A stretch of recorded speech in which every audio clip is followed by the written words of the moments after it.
In January of 1968, the North Vietnamese army launched a surprise attack against the Americans. This was the Tet Offensive. Tet is the celebration of the Lunar New Year, and there was a tradition in Vietnam that had gone on for decades that there was never any fighting on Tet. And yet in 1968, the North Vietnamese generals decided to break with tradition with the hope that they could surprise the Americans, overwhelm them with force, and bring a swift end to the Vietnam War. They attacked over 125 targets across the country with over 85,000 troops. Now here's the amazing thing. The United States actually repelled every single attack, every single one.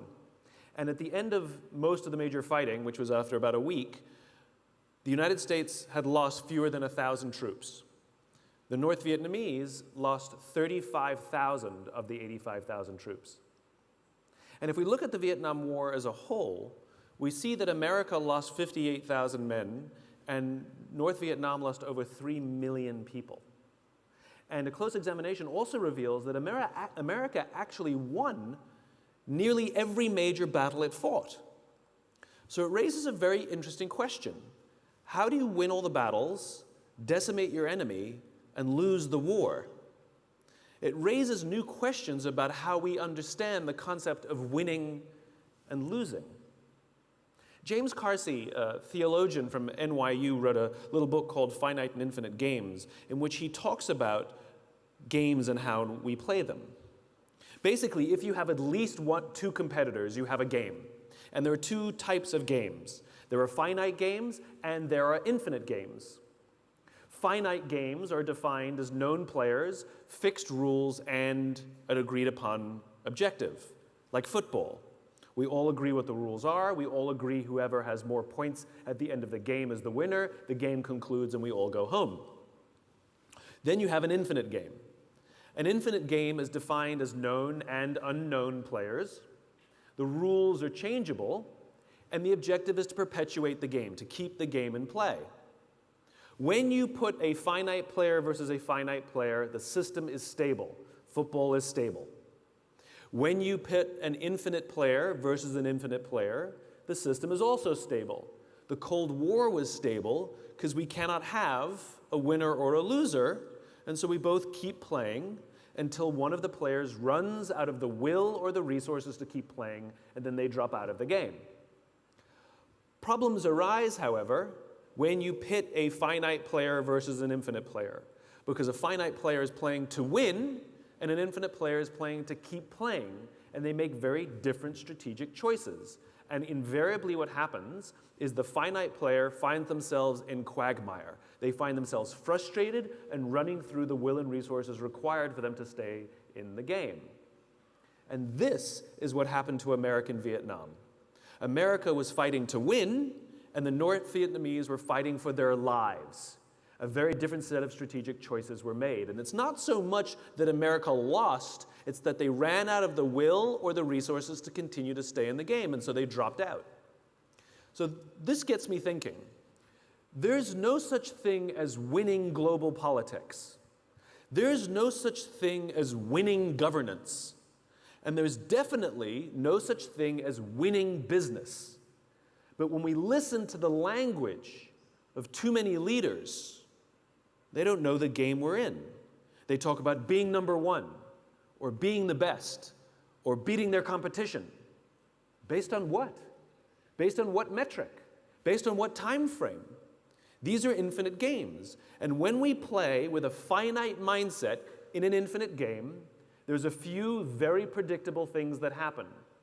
Trust declines, cooperation declines, innovation declines, and eventually we run out of the will or the resources to play, and in business we call this bankruptcy or merger and acquisition. So I had a real-life experience that helped me see the difference between a finite player and an infinite player. I spoke at an education summit for Apple. I also spoke at an education summit for Microsoft. At the Microsoft summit, I would say 70 to 80% of the executives spent the majority of their presentations talking about how to beat Apple. At the Apple Summit, 100% of the executives spent 100% of their presentations talking about how to help teachers teach and how to help students learn. One was obsessed with where they were going, one was obsessed with the vision, the other one was obsessed with beating their competition. Guess which one was in quagmire? Guess which one was wasting will and resources? So at the end of my talk at Microsoft, they gave me a gift. They gave me the new Zune when it was a thing. The Zune was Microsoft's response to the iPod. And this little piece of technology was absolutely spectacular. It was brilliant. It was beautifully designed. It was elegant. It worked flawlessly. The user interface was intuitive. So at the end of my Apple talk, I'm sharing a taxi with a senior Apple executive, employee number 54 to be specific. And I couldn't help myself. I had to stir the pot. And I turned to him and I said, you know, Microsoft gave me their new Zune. It is so much better than your iPod Touch. To which he responded, I have no doubt. And the conversation was over. Because the infinite player understands sometimes you have the better product and sometimes they have the better product. And sometimes you're ahead and sometimes you're behind. And the goal is not to win, the goal is to outlast. And the only true competitor in the infinite game is ourselves. The goal is to make our systems better this year than they were last year, to make our governance better this year than it was last year, to make our culture stronger this year than it was last year, to make the quality of our relationships and the level of trust better than it was last year. That's the goal of the infinite player, to outdo themselves. So this all raises a very interesting question. If too many leaders are leading with a finite mindset, and the reality is so many of these games that we're actually playing in are infinite games, that means we have to learn how to change the way we lead to lead for the game we're actually in. So I've boiled it down to 5 things of how to lead in the infinite game. We need to have a just cause. We need to have trusting teams. We need to have a worthy rival.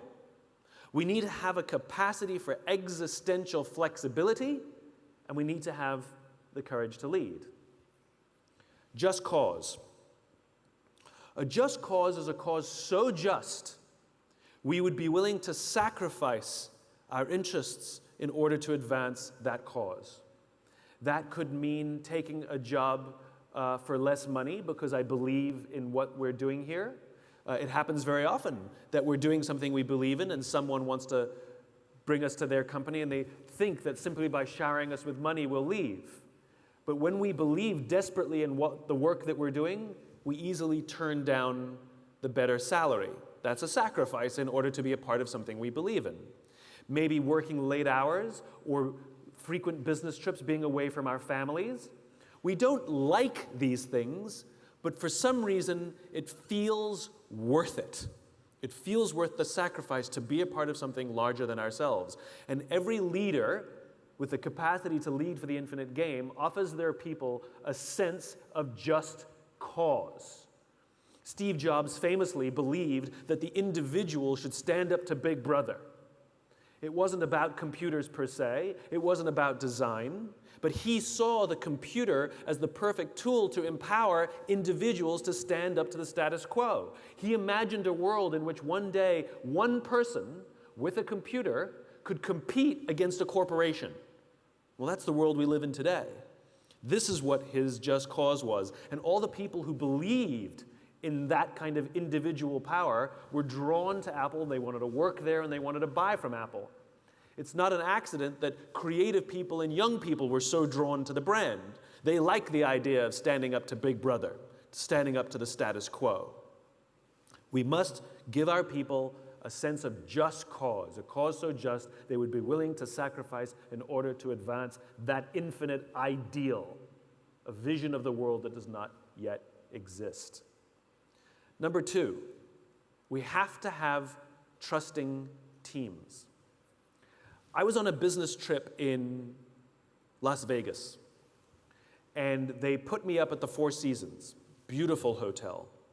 And one of the reasons it's a beautiful hotel is not simply because of the fancy bed. Any hotel can buy a fancy bed. It's because of the people who work there. That when they say hello to you, you get the distinct sense that they wanted to say hello, not that they were told to say hello. We're highly attuned social animals. We can tell the difference. They happened to have a coffee bar in the lobby.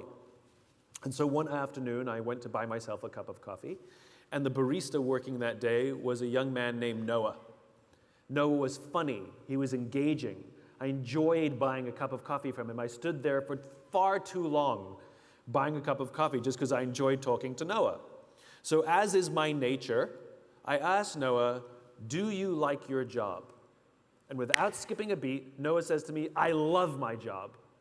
Now, in my line of business, that's significant. Like is rational. I like the people, I like the challenge, I get paid well, I like my job. Love is emotional. It demonstrates an emotional connection to whatever we're doing. Do you love your wife? I like her a lot. It's a different standard, right? Noah said, "I love my job." So immediately, I'm interested. So I follow up. I said to Noah, "Tell me specifically what the Four Seasons is doing that you would say to me, you love your job." And again, without skipping a beat, Noah said that throughout the day, managers will walk past him and ask him how he's doing. Ask him if there's anything that he needs to do his job better. Not just his manager, any manager. And then he said, "I also work for a different hotel. And there, the managers walk past me and catch me if I'm doing something wrong. There, they're always overbearing and trying to make sure that I make my numbers." He says, "There, I just like to get through the day, keep my head below the radar, and just collect my paycheck." He said, "Only at the Four Seasons do I feel I can be myself." This is the exact same human being, and yet the level of performance will be completely different, not because of him, but because of the leadership environment in which he's working. I get this question all the time. "Simon, how do we get the most out of our people?" They're not a towel that we wring them to see how much we can get out of them. The question is flawed. The correct question is, what environment do I have to create? What do I have to do to help my people work at their natural best? That's called leadership. And when we can create a trusting team, teams in which people feel trusted and trusting, what will happen is it makes them feel safe enough to raise their hand and say, "I made a mistake," or "I'm having trouble at home and it's affecting my work," or "You've promoted me to a position that I don't know what I'm doing and I need more training," or "I need help," or "I'm scared." If we do not have trusting teams, what we have is a group of people who show up to work every single day lying, hiding, and faking. They hide all of the mistakes for fear of getting in trouble. They won't admit that they don't know what they're doing for fear that they'll be humiliated.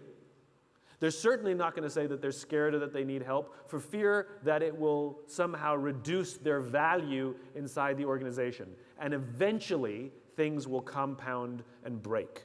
We've seen what happens. I know you've seen the news a few years ago when United Airlines dragged one of their customers off the plane with a broken nose, broken teeth, and a concussion.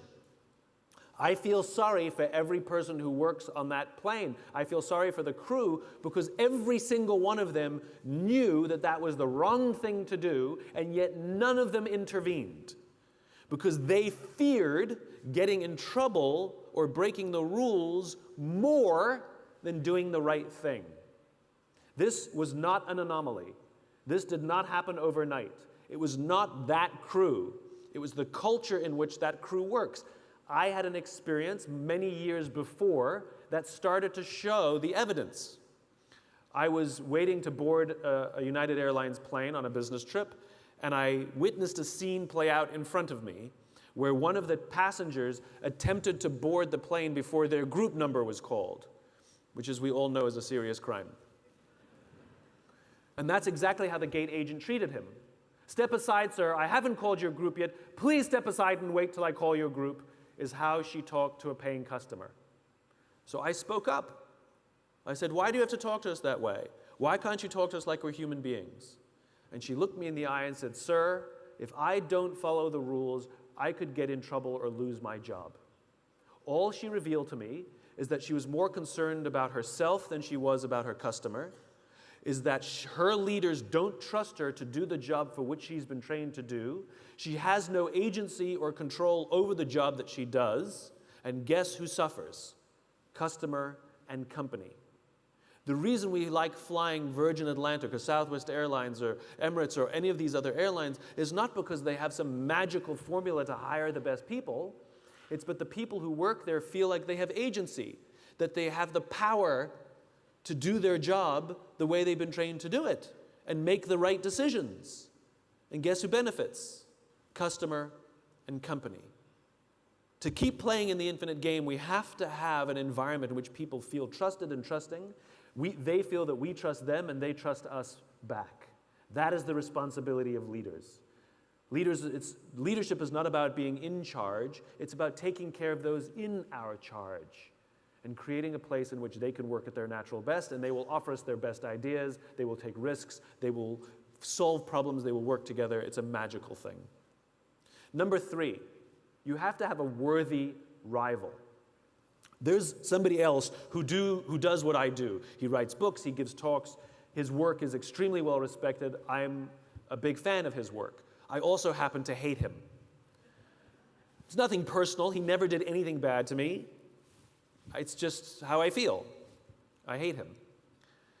And I will check my book rankings on the internet, and then I'll immediately check his book sales, and if mine are ahead, I feel smug. And if his are ahead, I feel angry.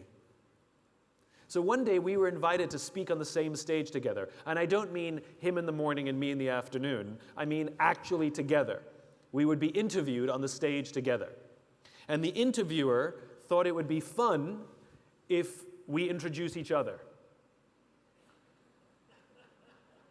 So I went first.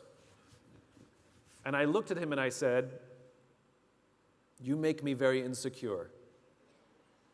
All of your strengths are all of my weaknesses. And when your name comes up, it makes me uncomfortable."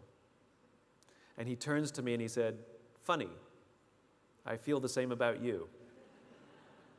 The reason I hated him was nothing personal. It's because he reminded me of my weaknesses. And it was easier for me to take that energy and put it against him and be competitive than it was to take a hard look at myself and see where I can improve. And that is the value of a worthy rival. By the way, we're best of friends now. I stay at his house. I think he's great. It was a cathartic experience. But that is the value of a rival. Our rivals are the people who are as good or better than us at our own work. And their mere existence reveals to us our weaknesses. And the goal is not to try and beat them. The goal is to take a hard look at ourselves and see where we can improve. Competition is about winning, but rivalry is about advancing. If we have a competitive attitude, then all we want to do is win the game, which means it's like two runners, and one will trip the other one in order to win. Yes, they will win the race, but they're still a slow runner. It's better to lose the race today and become stronger and stronger and stronger and stronger and wish them the best of luck.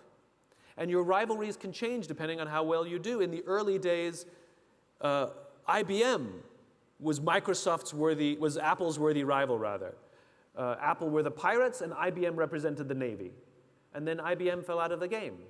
And then it was Microsoft that represented the Navy. I'm a Mac, I'm a PC. And then Microsoft fell out of the game. And now it's Google and Facebook that represent the thing that they stand apart from, that helps us understand our own identity. Who are your worthy rivals? They can be individuals, they can be organizations, they can be nation states, people we admire and push us to be better versions of ourselves. Next, you have to have the capacity for existential flexibility. What does that mean? So, Apple had already come off the success of the Apple I and the Apple II. It's already a huge company, it's already very famous and successful, and they're working on their next big project. And then, coincidentally, at that time, around 1981, Steve Jobs and some of his senior executives went on a tour of Xerox PARC. And there, Xerox showed them an innovation that they had come up with called the graphic user interface. And it would allow us to use a mouse to control the cursor on the screen to click on folders and move them around to use the computer. Prior to that, you had to know a computer language, like DOS. And remember Steve Jobs' vision. Remember his just cause, which is to empower the individual to stand up to the status quo. And when he saw this amazing innovation called the graphic user interface, he immediately saw that this was a way more powerful way to get more people to use a computer because it was so much simpler and easier to use. So as they're leaving Xerox, he says to his people, we have to invest in this. And his people say, we can't. One of the voices of reason said, Steve, we can't. We've already invested countless man hours and millions of dollars in an entirely different strategic direction. If we reinvest in the graphic user interface, we will blow up our own company. To which Jobs actually said, better we should blow it up than someone else. That decision was the Macintosh. A computer platform so profound that the entire software of Windows is designed to work like a Macintosh. It literally changed the world, and the reason we all have a computer at home and at work is because they're so easy to use. That's existential flexibility. It's the ability to make a profoundly different strategic shift because we find a better way to advance our cause. And even if we have invested in one direction, this is better. And for the person who makes the existential flex, to the outside world, it'll look like you're crazy. Why would you abandon something that's working? But to the person who makes the existential flex, because they're so driven by cause, they perceive the risk as staying in the path that they're on.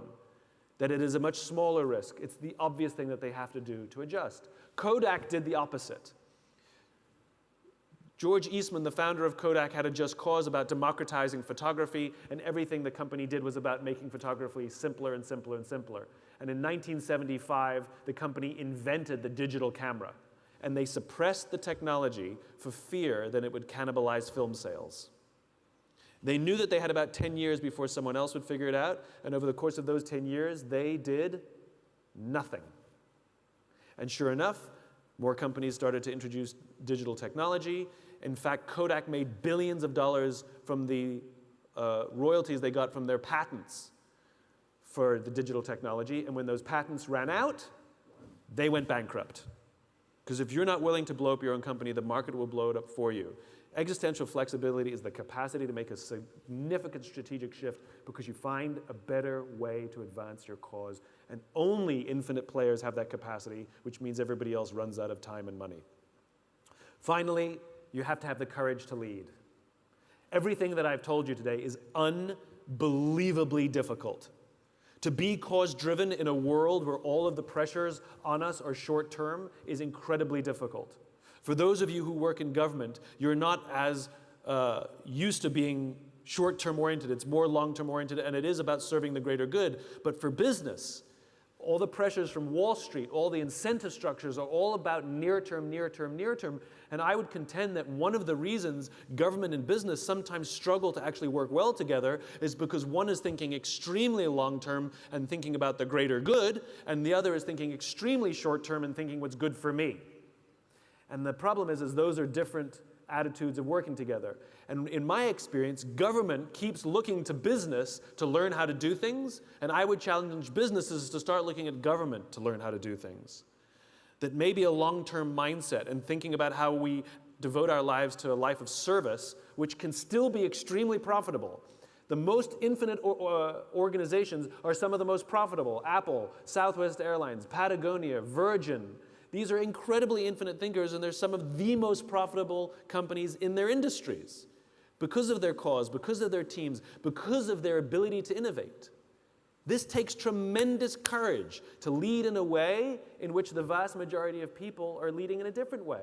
It's about challenging conventional mindsets about leadership, which all raises the final question. What does it mean to live an infinite life? Clearly, our lives are finite. We're born, we die. But life is infinite. We come, we go, and the game continues with us or without us, which means every single one of us has the choice of how we choose to live our lives, how we choose to lead our organizations. We can lead with a finite mindset, try and make more money than our friends, try and get ahead faster than everybody else, try and achieve more power than anybody else, and when we die, we take none of it with us. But the choice to live an infinite life means we choose to build an organization that will be better off because we work there. We will leave it in better shape than we found it.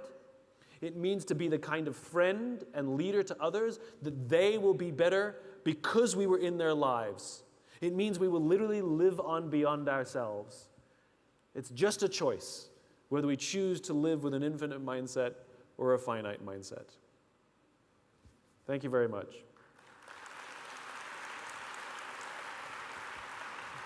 Thanks. Good. Thank you for an incredibly insightful talk. I'll start with an easy one. You mentioned Noah. Yes. And that got me thinking as to, are leaders born or made? Can we build leadership in everyone? Yeah. Leadership is a skill like any other. Some people seem to be born with it, but the reality is it's the experiences they had when they were younger. They were lucky that they got to have either good mentors or good experiences that helped them learn leadership at a younger age. But leaders are made. It's a skill like any other. It's a learnable, practicable skill. It's like going to the gym. You commit yourself to that practice and you build the muscle. I like to think of it like parenting, that everybody has the capacity to be a parent, but not everybody should be a parent, and not everybody wants to be a parent. Leadership is the same. We all have the capacity for leadership. Not everybody should be a leader, and not everybody wants to be a leader. And the reason is it comes at personal sacrifice. Like a parent, we have to put the people around us first. We have to care that they rise and they do well in the world. But yes, it's a learnable skill. Now, this gets me thinking then, how, so over, I guess, the past century, we've always, to some extent, confused management with leadership. That I need to have a certain title, certain position for me to be a leader, and vice versa for people to have that inside on us. So leadership has nothing to do with rank. I know many people who sit at the highest levels of organizations who are not leaders. They have authority, and we do as they tell us because they have authority over us, but we would not choose to follow them. And yet I know many people at lower levels that have little authority, and yet they've made the choice to look after the person to the left of them, and they've made the choice to look after the person to the right of them, and we would trust them and follow them anywhere. What rank and authority give us is the ability to lead at greater scale. But the rank itself is not what makes you a leader. It just gives you a leadership position. Jack Ma says that he collected the team that is much smarter than he is, and his role as a leader of Alibaba was just to be able to manage people. It sounds much easier than what it is. In your opinion, what does that mean? It is much more difficult. Leadership is hard, like parenting is hard. It's an imperfect science and art. You're juggling your own egos, the egos of others. You're juggling human beings, which are messy. But the thing that I admire about what he said was, and this is the sign of somebody with at least a sense of good leadership, which is I'm not the smartest person in the room, and I don't have to be. In fact, I shouldn't be. And what I'm going to provide is a sense of cause for my people to commit their lives to, which gives their work meaning. And I'm going to clear a path for them and help them where they need my help. But otherwise, my goal is to make sure that they have what they need and stay out of their way. In the sense that there's that humility. There's a humility, absolutely. That someone needs to swallow their pride and let others do their jobs. But it is a milestone for many leaders for them to get to that point. Absolutely, and it's not a good thing or a bad thing. It's the way we're raised sometimes. And sometimes we're raised in a fear-based hierarchy where to admit that we're not the smartest may open us up to humiliation or even the possibility of being laid off next year. You see this very often amongst older middle managers where they hoard information and don't share it with younger people. They don't share their experiences, they don't share their lessons, they don't share because they think falsely that that's what gives them job security. And it's such a shame because they could make the team around them so much stronger. But it's a fear-based mentality. Then this leads me to think about sort of, you have civilizations in which for centuries they have not seen their leadership as a fear of losing honor, faith, and on the other hand you have leaders in which they need to be present. They need to come to conferences and speak in conferences like this for their constituents or others to give them respect. So we have two very opposing ideals. And what I want to ask is, are leaders heard or viewed? So money is a redeemable resource. Right. We make money, we spend money, we lose money, we make more money, right? But time and energy are non-redeemable. When you give someone time or you give someone energy, there's no getting it back. And so when a leader gives time or energy to us, we know that that is unbelievably valuable. Yeah. Because we know that they could be doing something else, and we know that their time is valuable. We do that all the time. When we send an email to somebody very senior to us, we start the email with, "I know you're busy, but." The first thing we show is deference to their time. Yeah. So when you see a general visit the front lines, they're very busy, and yet they just go walk amongst the troops. It says something to the rank and file. When leaders give an audience to hear what you're up to, or they come and visit a factory, it does an amazing thing to give time and energy to something. So I'm a great believer that leaders should be seen and should be heard.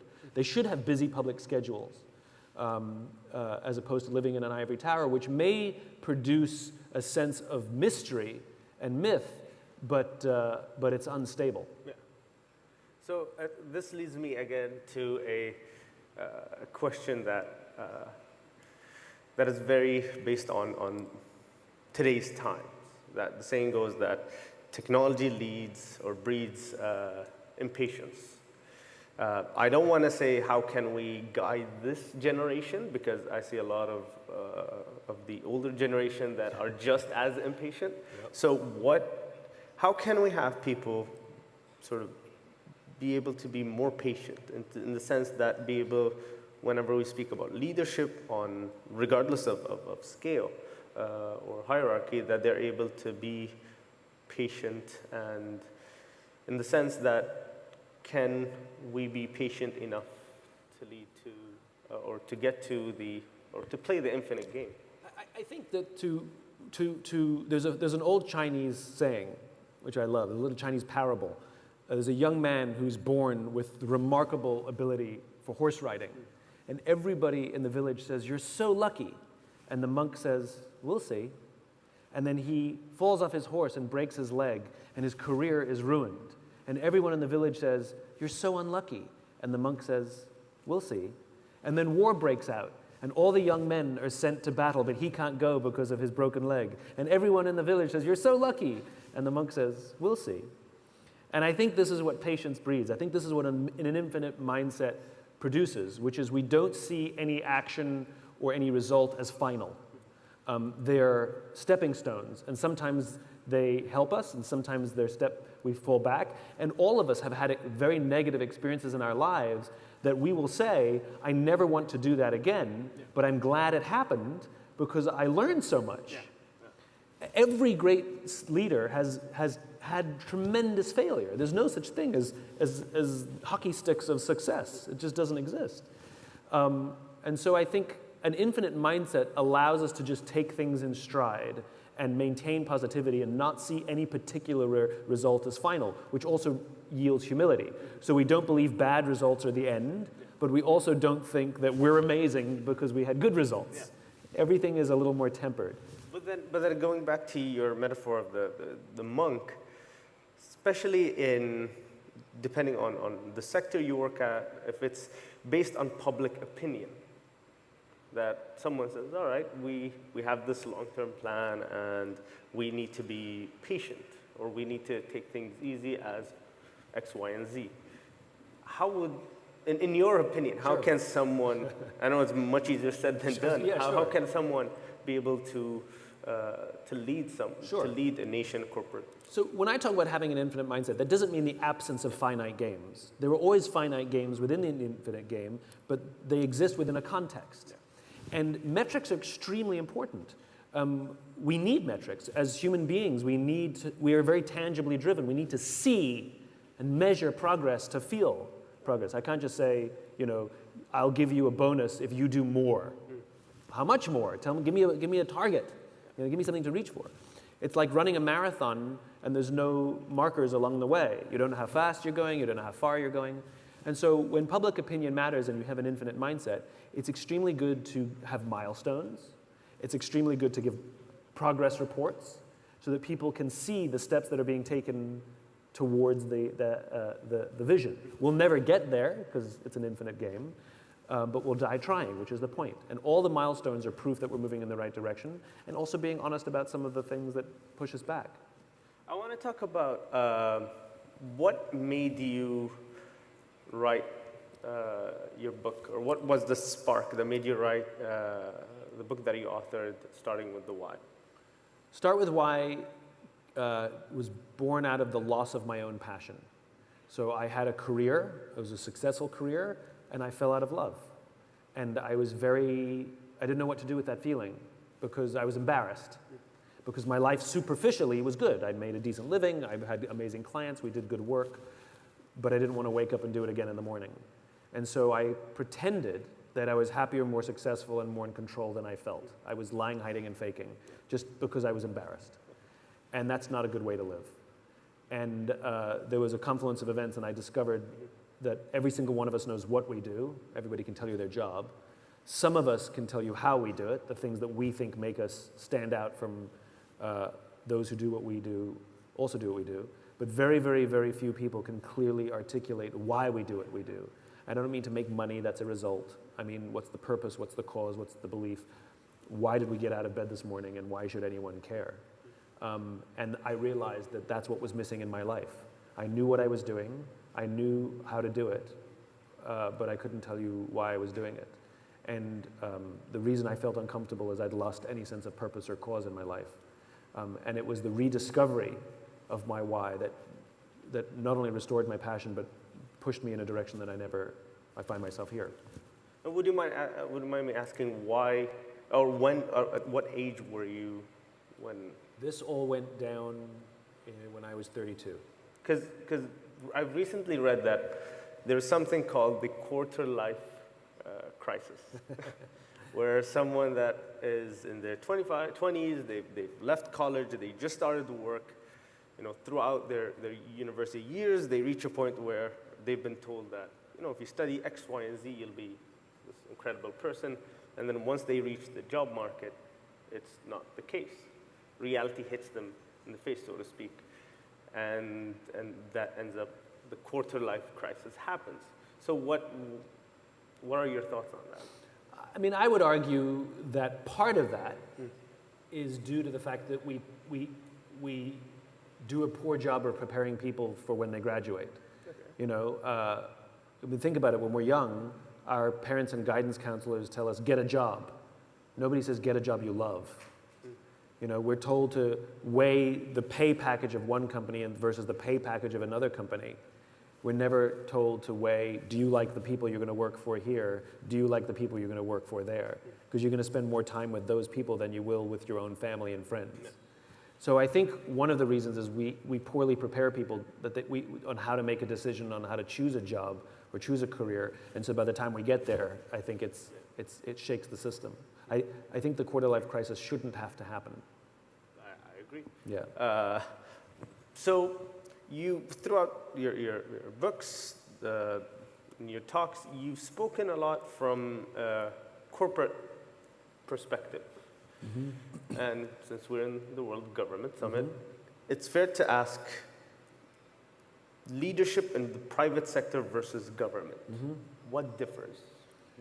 Are there some shared similar values and purposes? Leadership is leadership no matter where you go. And the purpose of leadership is the same, right? And good leadership will be the same no matter what. Government and NGO tends to be a little better at cause, but sometimes falls short on structure, accountability metrics. Business tends to be really good at the structure and accountability metrics, and sometimes falls pretty short on cause and something purposeful. So it's not that I think government leadership and business leadership are not different. I think they're worthy rivals. Okay. I think they could learn from each other, and each reveals the other's weaknesses. Would you mind giving examples? I meet people in business, and to them, the incentives are short-term and about themselves. How can I get a promotion, and how can I get a bonus? And the company sets up the incentive structures to get something out of you by rewarding you.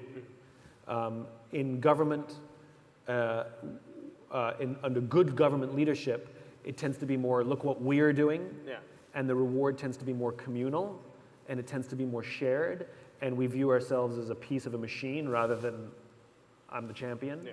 And I think they can both learn a little bit from each other. Then, because in this part of the world and elsewhere, you see a lot of interchange in terms of people going from private to government, government to private, and as a result of what you just mentioned in terms of that incentivized aspect, that differs, and that takes, you have to relearn how to ride the bike again. What would you say about that in the sense of, are there some core aspects that can be just a plug and play? So when people go from private sector to government, they complain about the pace of things. Things get slower, and there's more bureaucracy. When people go from government to private sector, they complain about the loss of camaraderie, the loss of brotherhood and sisterhood, that everybody's out for themselves. They miss the trust. So there's always a sense of loss.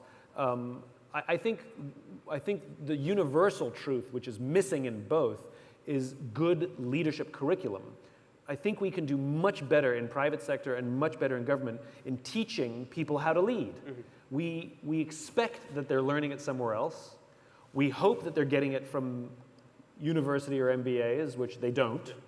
And then we put them in a leadership position. It's like when someone's junior in their job, we give them tons of training. How to sell, or how to use the computer system, or how to work the machine. Tons of training how to do their job. And if they're good at that job, we'll promote them. And eventually they get promoted to a position where they're now responsible for the people who do the job that they used to do, but we don't teach them how to do that. Leadership is a skill, and it's a completely different skill from doing your job. You're no longer responsible for the results. You're now responsible for the people who are responsible for the results. Similar to the United Airlines example. Yeah, similar to the United Airlines example. That is just, I'm just doing my job. To some extent, I wouldn't care what's right. Then how can, and this can go from corporate to government, how can we ensure that the employees and people in that organization care about, so they make it so that what is right is good for their organization and their fellow colleagues? So again, the skills of leadership, we don't teach, right? So I'll tell you, so I had the chance to visit Quantico Marine Base in Quantico, Virginia, where the United States Marines select their officers. And one of the things I witnessed is they do something called the LRC, the Leadership Reaction Course, which is basically 20 mini obstacle courses with problem solving, where you take, for example, 3 planks of wood of different sizes, and you have to get across the little pool of water with all of your people and all of your material. And when they evaluate how well the leader did, nowhere on the list does it say if they made it to the other side. There's not even a checkbox, yes or no. because the Marines understand that sometimes good leaders suffer mission failure and sometimes bad leaders enjoy mission success. And they understand that what determines a good leader is not if they were successful, but if they have the qualities of good leadership. Yeah. And if you have the qualities of good leadership, you're more likely to succeed more often over time. And so what they look for is to incentivize and train and teach those qualities. We don't incentivize, train, or teach those qualities in business or in government. Things like listening skills, things like empathy, things like effective confrontation. I mean, no matter what kind of organization you work in, it's people. Yeah. It's always human beings. And we don't know how to give compliments, we don't know how to give criticism, we don't know how to coach people, we don't know, but these are all things that we can learn.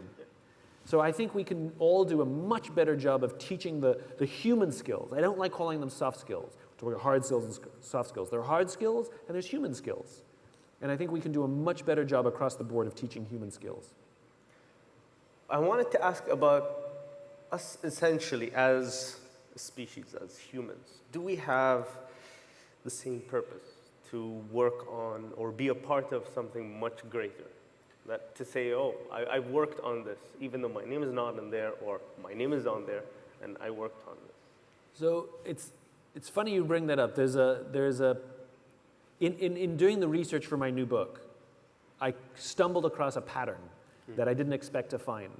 That when, especially nations, but when we want to inspire large populations of people to sacrifice for something bigger than themselves, there seems to be always three things that show up. So the Declaration of Independence, the document that Thomas Jefferson wrote that basically established the reason why America needed to exist, talked about all men are created equal, endowed with three unalienable rights: life, liberty, and the pursuit of happiness. So there was something to do with safety, there was something to do with an ideology, which in this case was liberty, and there was something to do with economic gain. The establishing document that established the Soviet Union, that Lenin wrote, offered the people three things: military safety, with a strong military, an ideology that we would all be a part of, in this case communism, and an economic well-being. General Giap, who was the general who oversaw the Tet Offensive, wrote a document called The People's War, in which he said the way that we will do well as a nation is three things: physical safety, an ideology that we feel a part of, and economic stability. So it seems that this pattern of three things, and even when the signers of the Declaration of Independence, they said we will all pledge our lives, our fortunes, and our honor. Life, money, ideology. Right? So it seems that if we want to inspire people to be a part of something bigger, we have to offer them something to do with their physical safety. This is why some politicians do well when they talk about fighting crime. Well, that's only one thing.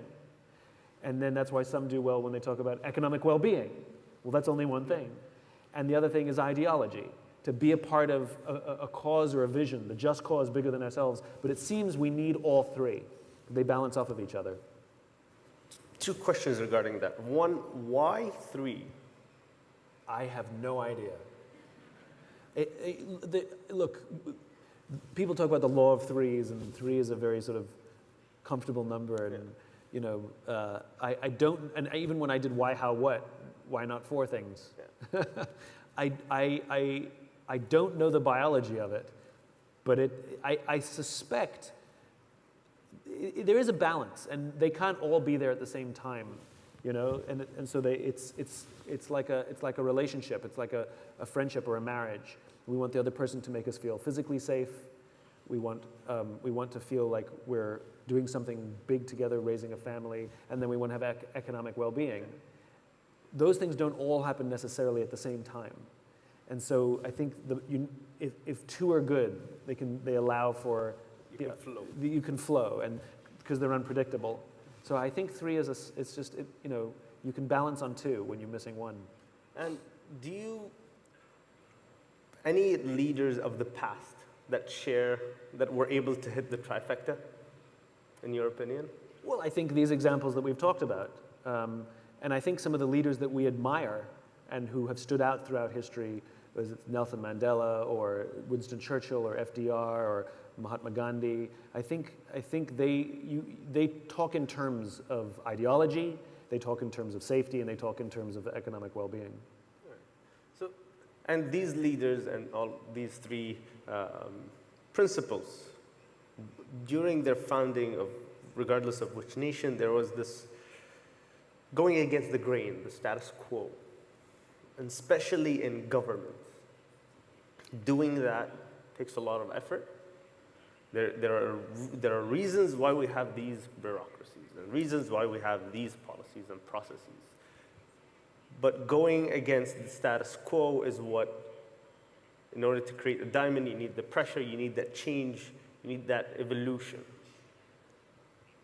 What is the, I wouldn't say the right way of doing it, but what is sort of a set that needs to happen prior to successfully, in some cases, go against the status quo and succeed? So, you know, I'm tired of people saying, I'm tired of consultants telling us that people fear change. People don't fear change. People fear sudden change, right? Sudden change is about revolution. It's often violent, it's often sudden, and there's always a counter-revolution. But subtle change is like evolution, where you change a piece here, you change a piece there, and before you know it, life is entirely different, and there's no going back. Yeah. And so I believe that there's a time and place for revolutionary change, but when there's stability in the government, that evolutionary change is a good thing, but there still has to be purpose and cause. And I think one of the ways in which we bring people along for the ride and that they will embrace change is that they perceive vision, that they understand why we are doing this. And what good leaders do is they paint a picture of what the future will look like in terms so clearly that I can understand and then see myself standing in that world. They don't just talk generically like it's going to be better. Yeah.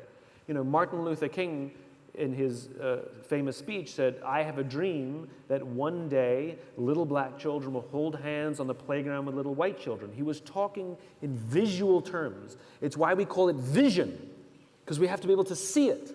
You know, vision is not a number. Vision is not something ethereal. Vision is like, and visionary leaders, they've actually done work on this. When they speak, they don't speak in the future tense, they actually speak in the present tense. In other words, they think of the vision as so clear and it might as well be here now. And it's inspiring. And all the best leaders have always painted a picture of a future state, that it's different than the one now, that we feel that we can commit ourselves to that noble cause.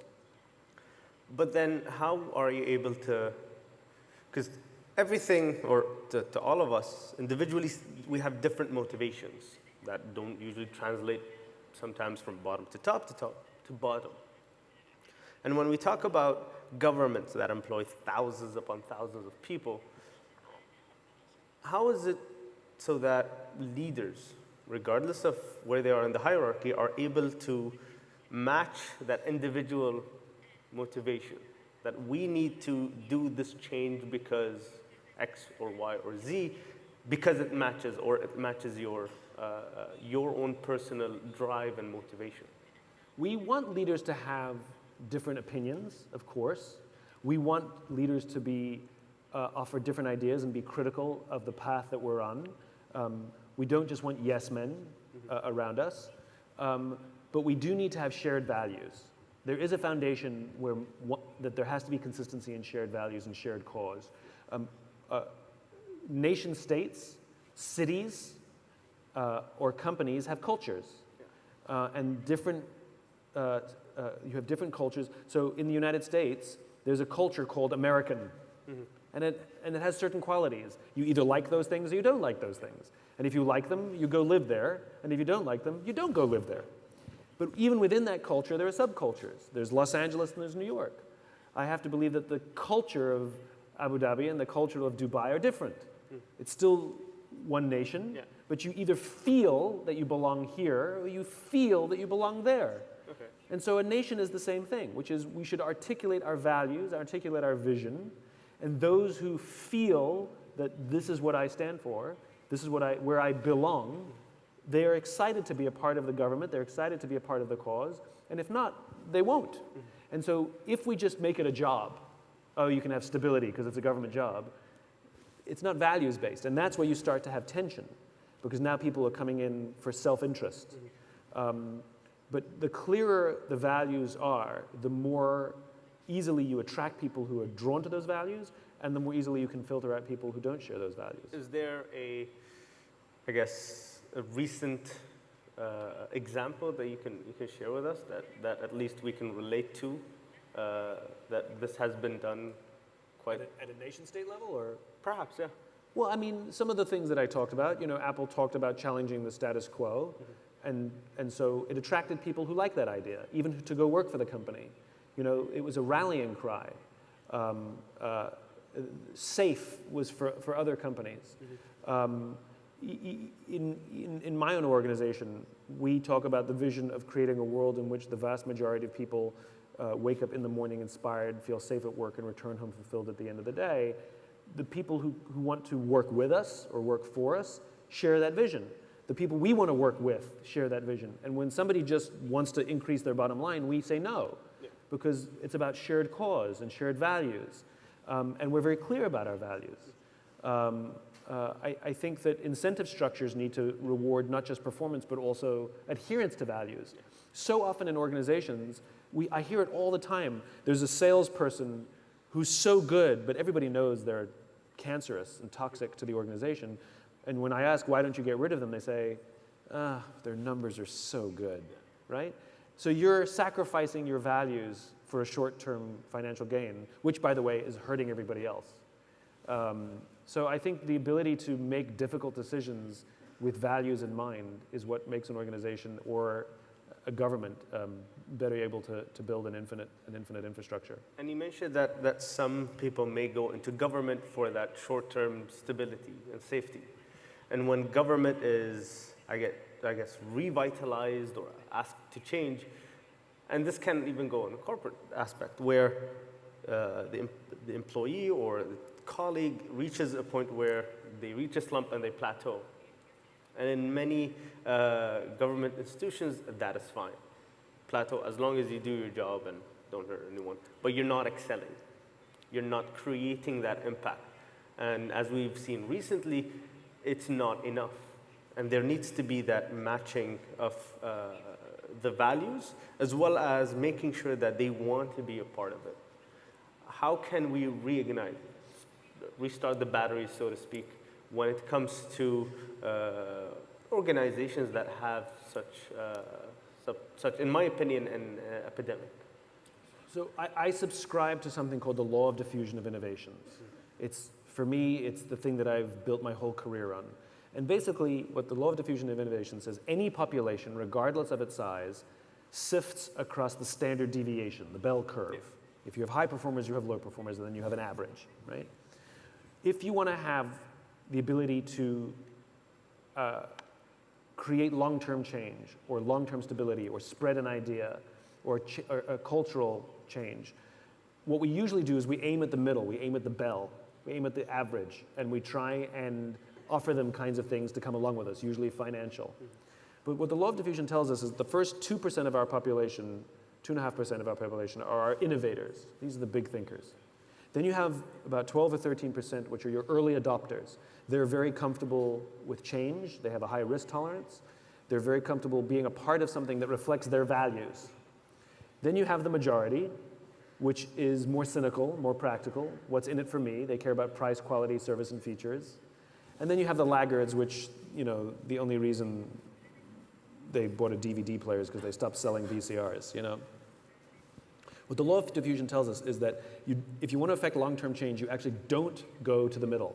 You go to the innovators and the early adopters. You speak in terms of vision. You speak in terms of values. You offer them the opportunity to be a part of something. And if you can get 15 to 18% of the population to embrace it, you hit a tipping point, and it just goes. And the reason is because the early majority will not try something until somebody else has tried it first. So instead of forcing them to do it, We invite people to do it. So whenever I do programs inside organizations, big and small, that we want to change people's behavior inside the organization. So for example, I did a millennial training program with a large company, and the management wanted to implement the millennial training program and roll it out to the whole company.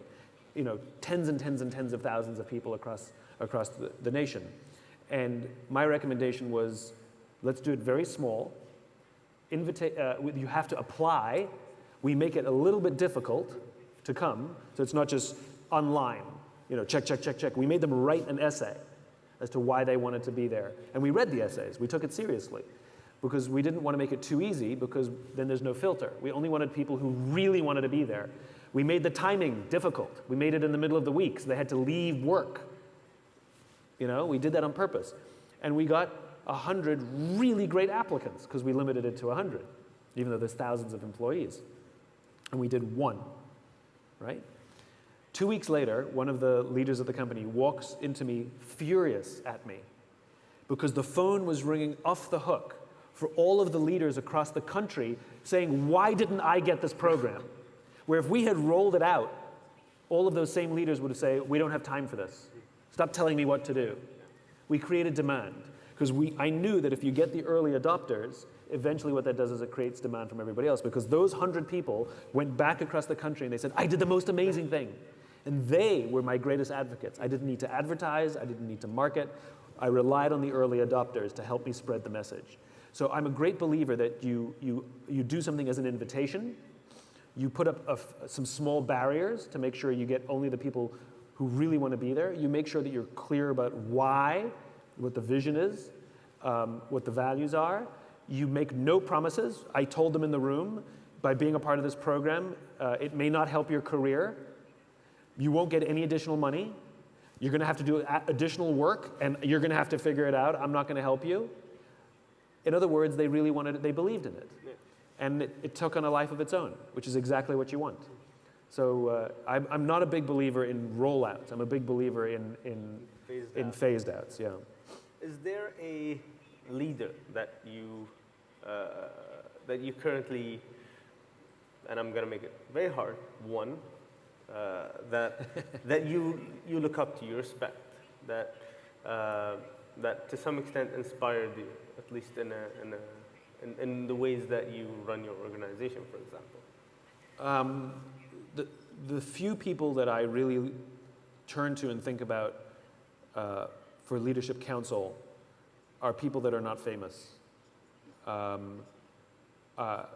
There's one guy who I met in the research for my book, Leaders Eat Last, who goes by the name Johnny Bravo. Just a remarkable human being, honest, and high integrity and in it for others and willing to risk for others. And just when I think, like when I'm getting impetuous or impulsive, I look to him for guidance, even if I don't talk to him. Just I know what he would do. And the other one is Bob Chapman, who I've also written about. These people I met just so service-minded, even though he's so one of them's in government, mm-hmm. and one of them's in private sector, and yet they're both very similar. They both put people before numbers. They both believe in doing something bigger than themselves. They both believe in leaving their organizations in better shape than they found them. They both believe in empowering people. They both believe in stepping back and watching the joy of other people solve problems, like the joy of seeing our children solve something for themselves. Those two stand out for me. You mentioned that that they both put people ahead of numbers. Yeah. How would I'm assuming at this point Johnny Bravo is in the private sector that he's in government. Oh, all right. So then how would these people be able to convince their stakeholders, shareholders, of putting people ahead of numbers? Right. So one of the things that the infinite-minded do is they don't do convincing. They first of all, they're very good at attracting people and rejecting people. So I had a question the other day. I gave a talk in London, and it was a young entrepreneur who raised his hand and said, "So I'm stuck. I believe in everything you're talking about. I believe in building strong culture. I believe in taking care of my people. The problem is my investors are putting overwhelming pressure on me to focus on the short term and to make an exit so they can get their money. What do I do? And my question to him was, are you the founder of the company? He said, yes, I am. I said, well, you took the money. I said, you only evaluated your investors based on how much money they were going to give you. You didn't evaluate your investors based on if they believe in your cause and share your values. Why did you take their money? Because you look at Warren Buffett, for example. Warren Buffett doesn't sell the things he invests in. He invests in people and he invests in ideas, and then he just leaves them. And I think it's the same. I think which is we are partially responsible for the people inside our organizations. We're partially responsible for the money we take. We're partially responsible for the environments we create around us. And so when those environments then put excessive pressure on us to do the wrong thing, it's partially our fault. And so that doesn't. So the question is, so what am I supposed to do? I still find myself in this situation. And so what you'll find is that those people like Bob Chapman, they'll make the decision anyway. And over the course of time, they're proved right. Because over the course of time, those infinite leaders, their results tend to be better over the course of time. They tend to be more stable. It tends not to be like this. If you look at Jack Welch at GE in the 80s and 90s, the performance of GE was like this. It's up and down and up and down. And if you were lucky to sell when it was high, great. But it could be down the next day. Where more infinite organizations like Costco, it's just a slow, beautiful, steady path. And it's not as exciting, but it's very stable. And it doesn't look, because if you look at it in the course of 1 year, GE may look like this in 1 year, where Costco looks like this in 1 year. But if you look at it over the course of 10 years, GE looks like this, and Costco looks like this. It has a bit more of a sustainability. It has more sustainability. To some extent, exponential, I guess. Oh, yes. So if you invested in Costco the year that it went public, and you invested in GE when the same year when Costco went public, which is I think the early 80s, you would have made, I think, I have to go back and look, but I think 600% on your money in GE, and you would have made 1,200% on your money in Costco. So you would have made 2x in Costco over General Electric. I mean, that's pretty impressive. And that proves out. I've looked at other companies. The infinite-minded companies over time always outperform the finite-minded. In the short term, maybe not. But over the course of time, 100%. Then what about organizations that realize that they need to get into the infinite mind mentality? So it's a process. It's like getting into shape. It's like, I've decided I want to be healthy and lose some weight. Well, you're not going to just go to the gym for 9 hours and then be in shape. That's, you don't have one salad and you're like, haha, right? I wish. It's a slow process that there are things we can do to make it a little quicker, but we can't do it quickly. So you have to start eating healthy, which comes at personal sacrifice, because I like fried chicken better, It's much easier. And it's much easier, right? We have to start going to the gym, which hurts. There is actually physical pain. And yet, we have to keep doing it. And we don't see the results in the short term. You go to the gym, you eat a salad, you look in the mirror, you will see nothing.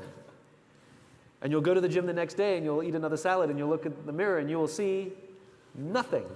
And so you think, well, there's no results, I'm quitting. It's the exact same thing when we're converting an organization from finite to infinite, which is you go through the process. Should I start with my arms or should I start with my legs? Just start, just go. And it's some of the things we talked about. It's teaching leadership, it's empathy, it's vision, it's just cause, it's building trusting teams, it's teaching effective confrontation and listening skills. It's all these human skills that you have to do them all. And one of them is not enough. That's like just working out your arms. Yeah. You have to do it, but it's not enough. All of these things by themselves do nothing.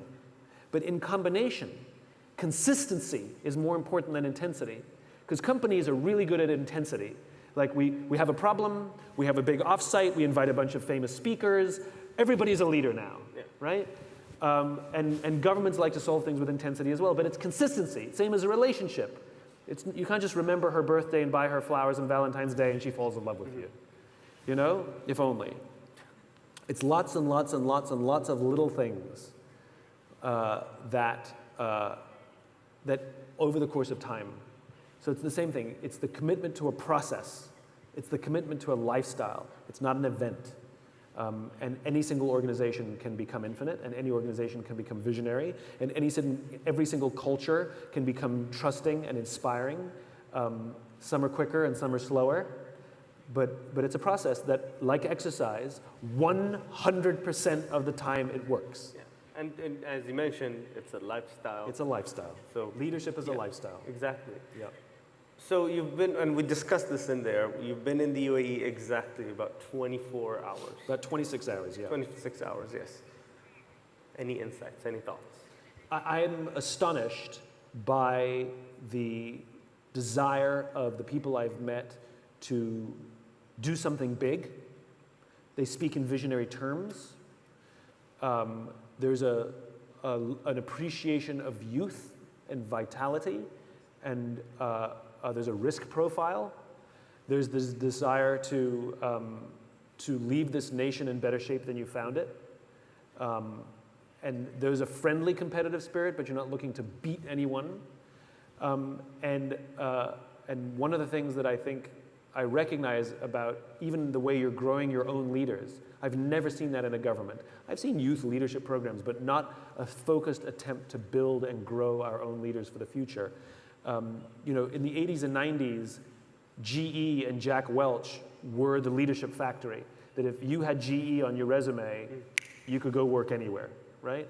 And that has proved to be a false prophet. You know, GE and Jack Welch led with a finite mindset, and it was good for a finite period of time. And I would argue that many of the things that Jack Welch and GE promoted in the 80s and 90s are the total opposite of what we need. Shareholder supremacy is not good for business or economies. And annualized layoffs to balance the books does not help grow a strong culture inside a company. It does the opposite. But there is no heir apparent. There is no organization that I have met that has replaced GE as the leadership factory for the 21st century on how we have to lead for the infinite game. And from what I've seen and the people I've met, I now firmly believe that the UAE has the potential to be the leadership factory for the 21st century, that what you're doing to build and grow your own leaders is exportable. And I think the single greatest export you could probably offer the world is how to build organizations and how to build government. And I think we will turn to the UAE in the future. You have the potential to be the leadership factory for the 21st century. So no pressure on everyone. We're all good. I guess on that note, we've ran out of time. Thank you, Simon. Thank you very, very much. Thank you, everyone, for coming. Appreciate it. And we hope to see you soon. Enjoy the rest of the summit. Thank you.